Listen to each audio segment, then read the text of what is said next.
Kentucky Spin. Our four core values: respect, education, dignity, empowerment. Established 1988, Kentucky Spin is a parent training and information center in Kentucky.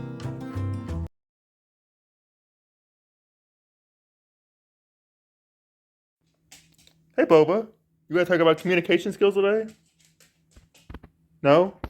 Well, that's not practicing good communication to me. Hi, I'm Nick with Kentucky Spin. Today, for this youth talk, I'm going to talk about communication skills. So, the first part about communications is identify the person you're talking to. Know who you're talking to, what their importance is, what kind of roles they have, because conversations can be different depending on who you're talking to. Like if you're talking to a teacher or talking to your parents or your friends, your conversations and the tones and the lingo and mannerisms you use will be different from person to person depending on who you're talking with. Secondly, show understanding, show an interest and a desire to want to learn and know about what the person you're talking to is, whatever the conversation topic is. Show a interest in it. And in practice, find someone to practice communicating with. If you don't have a lot of experience like me, because I know I have a lot of friends. I have a group of friends that I weekly play board games with, so I have a lot of experience communicating, and as well as I also do a lot of presentations for Kentucky Spin, and I do a lot of booths where I talk to people all the time. That's a big part of my job is communicating. So I know I have a lot of practice with it, but if you haven't had as much experience communicating, then practice. Find some friends, your parents, and just have conversations with them about different things.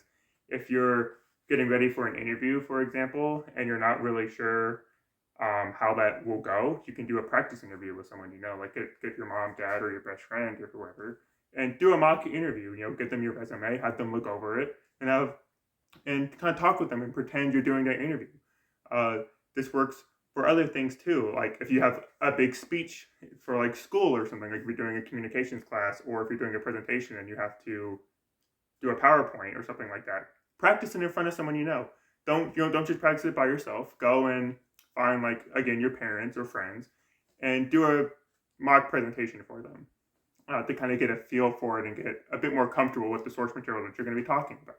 After talking with someone, and this is for any conversation. This is really good for if you're presenting something, or if you're just having just a regular conversation.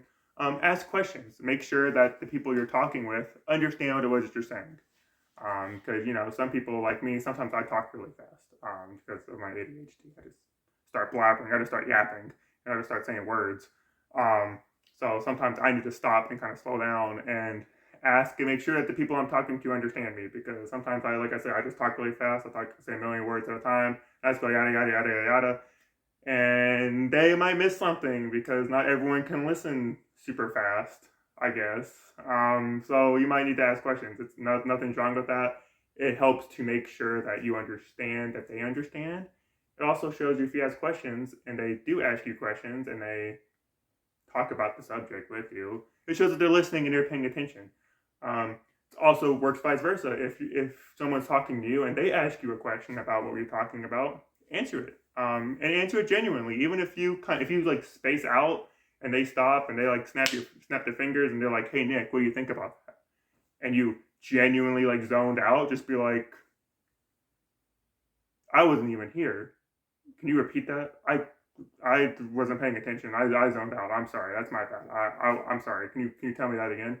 There's nothing wrong with that. I zone out all the time. People space out, they disassociate, etc. There's nothing wrong if someone asks you a question and you genuinely are just dumbfounded. There's nothing wrong with asking them to repeat themselves or to repeat the question. A lot of times, I listen, I zone out, and then a question's asked, and I don't even know that a question was asked. Everything just blurs together, and I'm just soaking it in, that I don't even understand that a question was asked of me. So sometimes I need it to just be repeated. There's nothing wrong with that. Being able to acknowledge that and bring that up is a good thing. And lastly, for communication skills, is listen with purpose. Don't just focus on speaking in a conversation. I know that when you conversate, the whole point is that you're talking to each other about things that you like or whatever. But you want to focus on listening. It sounds weird, but there's a term in communications communication studies called active listening. And it's just, you want to make sure you're listening.